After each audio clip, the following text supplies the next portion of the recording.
Welcome. In front of me is a ZTE Blade V40s, and today I'll show you a couple tweaks and tricks you can do on this phone.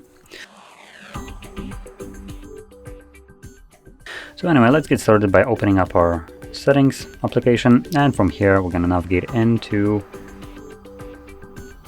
personalization settings, where you can customize your home screen, lock screen, and so on. So we can change things like wallpapers, which are the boring things, but then we can also change things like icons, which it allows you to change just how the icons actually look like. And if you have some kind of downloaded themes, you can change them here as well. You can change also the shapes of them, so that's pretty nice. We have lock screens. We have also lock screen settings. So for instance, you can change the clocks right here. Maybe you fancy some different one.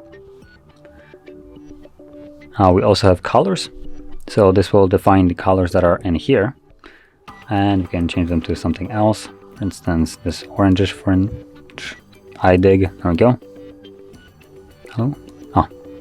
So as you can see, so you can go through the settings right there and customize it, a couple different things to fit your kind of theme that you want. Now, moving on to the next one, it's going to be under the display.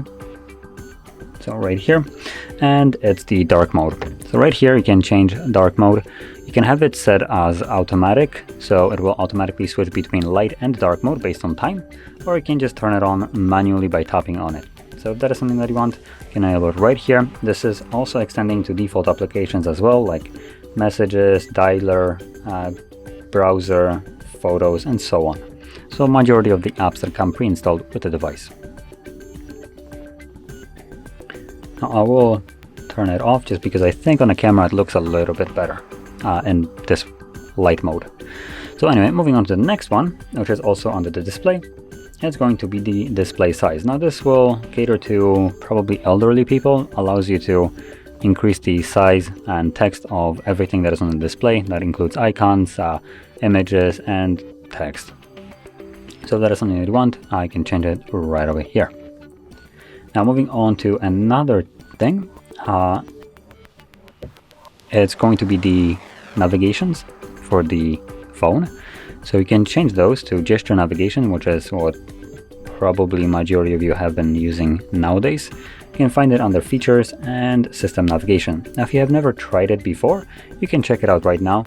It's a pretty nice way to navigate your device. It removes the buttons from the bottom and substitutes them just for specific swipes. So you can see them right here. So swipe from a side to go back. As you can see, it shows you this arrow. When you let go, it would go back. So this works from both sides. You can also swipe up. And if you swipe up and hold like I just did, it takes you to recent applications. But if you just do a quick swipe, it closes the app. It's really nice. It removes the clutter from the bottom with the buttons, cleans up just overall aesthetic of the device while still providing you with all the functionality. And honestly, when it comes down to just swiping back with this kind of gesture from sides, it's one of the most naturally feeling gesture, I would say. Anyway, moving on to the next thing that I wanted to show, it's going to be to preserve battery.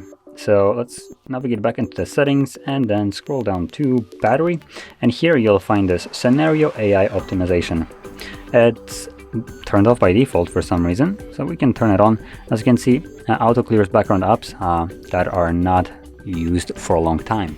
So if you have a bunch of apps running in the background like these ones, instead of by default phone just allocating the resources that the apps need to keep on running in the background till it runs out of the resources, it would just automatically terminate them after a period of time when they're not being used. So this would save up your battery and just prevent the unnecessary battery drain that would usually be associated with it. Now, this would conclude all the tweaks that I wanted to show you. So if you found this very helpful, don't forget to hit like, subscribe, and thanks for watching.